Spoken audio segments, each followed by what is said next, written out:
Tänapäeva kiires maailmas kipume sageli unustama, et tõeline suhtlemine pole ainult rääkimine, vaid ka kuulamine. Kuulamine ei tähenda lihtsalt seda, et ootame viisakalt oma korda rääkida. See on palju enamat. See on teadlik valik olla täielikult kohal, näidata huvi ja hoolivust. Kui võtame aega, et tõepoolest kuulata, anname märku, et me hoolime. Me ei kuula selleks, et kohe vastata, vaid selleks, et mõista. Siiras kuulamine avab ukse sügavamale ühendusele ja austusele. See näitab, et väärtustame mitte ainult inimese mõtteid, vaid ka teda ennast. Tihti tundub, et kuulamise kunst on jäänud tahaplaanile.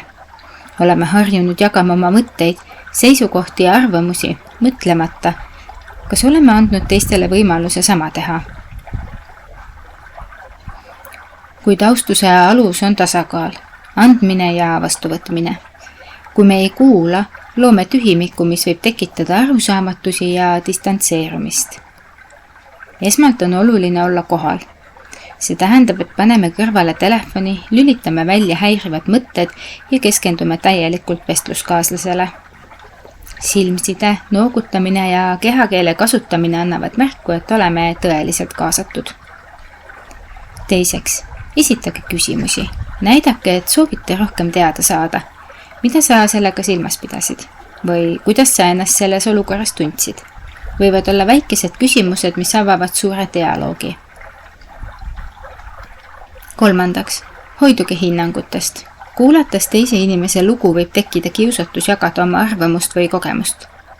Kuid siiras kuulamine ei ole seotud meie endi mõtetega, vaid keskendub täielikult teisele inimesele. Kuulamine kinnitab, et teise inimese kogemused ja tunded on olulised. Kui võtame aega kuulata, anname mõista, et oleme valmis avama oma maailma, et vastu võtta tema oma. See loob usaldust ja tugevdab sidet. Samuti aitab kuulamine vältida konflikte. Paljud erimeelsused tulenevad sellest, et pooled ei tunne, et neid on ära kuulatud. Kui me tõepoolest kuulame, suudame leida kompromisse ja luua lahendusi, mis sobivad kõigile osapooltele. Olgu tegemist töö, pere või sõpradega, kuulamine on suhtlemise nurgakivi. Kui inimene tunneb, et teda kuulatakse, avab ta ennast rohkem. See loob võimaluse avatud ja ausaks suhtlemiseks. Kuulates saame aru, mida teine vajab, soovib või tunneb. See on kingitus, mida saame igapäevaselt pakkuda. Ja see kingitus on hindamatu. Saadud infot ei tohi iialgi teise vastu ära kasutada. Kuulamine on üks lihtsamaid, kuid kõige sügavamaid viise, kuidas näidata austust. See ei nõua palju, vaid aega ja tähelepanu.